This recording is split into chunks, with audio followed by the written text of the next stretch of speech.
അപ്പോൾ വായനശാലയ്ക്ക് വേണ്ടി ഒരുപാട് നാടകങ്ങൾ സംവിധാനം ചെയ്തു, അവതരിപ്പിച്ചു. അതുപോലെ ഈ സിനിമ എന്താണ് സംവിധാനം ചെയ്യുക? സിനിമ ഇടയ്ക്ക് എനിക്ക് അങ്ങനെ ഒരു താല്പര്യം ഇങ്ങനെ വന്നായിരുന്നു. ഞാൻ ഒരു സ്ക്രിപ്റ്റിൻ്റെ കാര്യമൊക്കെ അറിയാവുന്നത്. പക്ഷേ ഞാൻ പിന്നെ കുറച്ചുകൂടെ എന്നെക്കുറിച്ചൊരു ഒരാളത് പ്രൊഡ്യൂസ് ചെയ്യാനും താല്പര്യപ്പെട്ടതാണ്. ഞാനൊരു സെൽഫ് അനാലിസിസ് നടത്തപ്പോൾ എന്നെ കൊണ്ടത് പറ്റില്ല എന്ന് എനിക്ക് ബോധ്യമായി. അതിൻ്റെ പ്രധാന കാരണം പേഷ്യൻസ് ഇല്ലായ്മയാണ്. അടി നടക്കും ചിലപ്പോൾ. എനിക്കതിനുള്ള പേഷ്യൻസ് ഇല്ല. ഒരു ഡയറക്ടർ എന്ന് പറഞ്ഞാൽ ഒരു എക്സിക്യൂട്ടീവ് മാത്രമല്ല, ഒരു നല്ല കോർഡിനേറ്റർ ആയിരിക്കണം. നന്നായിട്ട് കേൾക്കാൻ, മറ്റുള്ളവർ പറയുന്നത് കേൾക്കാനുള്ള ഇത് വേണം.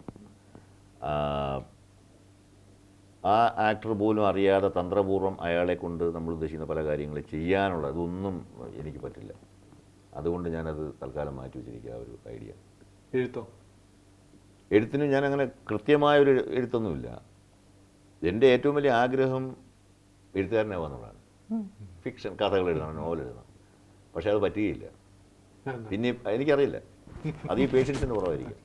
പിന്നെ പല നിർബന്ധങ്ങളും മനോരമയിൽ നിന്ന് നിർബന്ധിച്ചപ്പോഴാണ് ഒരു കോളം എഴുതാൻ ഞാൻ തയ്യാറായത്. അത് ഭംഗിയായി എന്ന് ആളുകൾ പറഞ്ഞു.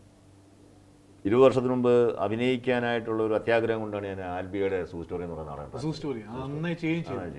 അഭിനയിക്കാനുള്ള ആഗ്രഹം കൊണ്ട്, അല്ലാതെ എനിക്ക് അതിനകത്ത് അറിയാണ്ട്. സൂ സ്റ്റോറി ഒന്നുകൂടെ ചെയ്യാൻ ഉദ്ദേശിക്കുന്നുണ്ടോ?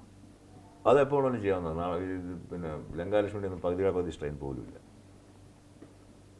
ഞാൻ എഴുതണം എന്ന് ആഗ്രഹിച്ചത് ഈ അഭിനയത്തിൻ്റെ, എനിക്ക് അനുഭവപ്പെട്ട അഭിനയ സമയത്ത് എന്നിൽ നടക്കുന്ന സഞ്ചാരങ്ങൾ. ഒരു ഉദാഹരണം ഇപ്പോൾ ഉദാഹരണത്തിന് ഞാൻ ഒരു ചെറിയ എക്സാമ്പിൾ പറഞ്ഞാൽ, ഈ നാടകം സ്റ്റേജിലേക്ക് കയറുന്നതിന് തൊട്ട് മുമ്പ് ഒരു 3-4 മിനിറ്റ് മുമ്പ്, അതിന് മുമ്പ് എൻ്റെ പിടപ്പുണ്ട്. ഒരു കെമിക്കൽ രാസപ്രവർത്തനം എന്തൊക്കെയോ ശരീരത്തിൽ നടക്കുന്നുണ്ട്, മനസ്സിലും ശരീരത്തിലും. അത് ഞാൻ ശരീരം ചൂടാകുന്നു, വിയർക്കുന്നു, ശ്വാസത്തിന് മിടിപ്പ് കൂടുന്നു, ചിലപ്പോൾ ശ്വാസം പിടിക്കുന്ന എനിക്ക് തന്നെ കേൾക്കാൻ പറ്റുന്നു.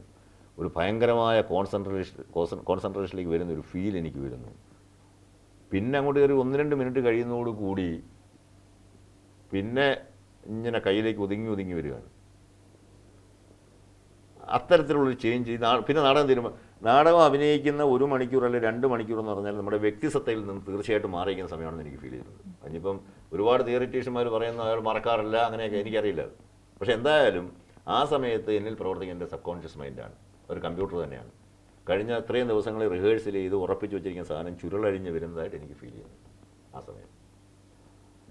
അപ്പോൾ അങ്ങനെയുള്ള എൻ്റെ അനുഭവങ്ങളും അതിനു മുമ്പുള്ള നാടക അഭിനയ അനുഭവങ്ങളും ചേർത്തിട്ട് പുസ്തകം എഴുതണമെന്ന് ഞാൻ ആഗ്രഹിച്ചിരുന്നു.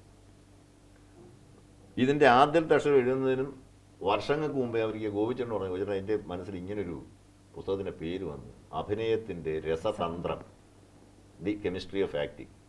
എഴുതി വന്നപ്പോൾ ഈ രസത്തിന് വേറൊരർത്ഥം കൂടിയുണ്ട്. ആസ്വാദകൻ അല്ലെ പ്രേക്ഷകന് കിട്ടുന്നത് രസമാണ്. നടൻ സംക്രമിപ്പിക്കുന്ന ഭാവം പ്രേക്ഷകൻ ഏറ്റുവാങ്ങിയിട്ട് അയാൾക്കാണ് രസം ഉണ്ടാകുന്നത്, നടനല്ല രസം ഉണ്ടാകുന്നത്. അതിൻ്റെ തന്ത്രം എന്താണെന്നും കൂടെ ഒരു ഡയമെൻഷൻ വന്നു. അങ്ങനെ സംഭവിച്ചു എന്നുള്ളത്.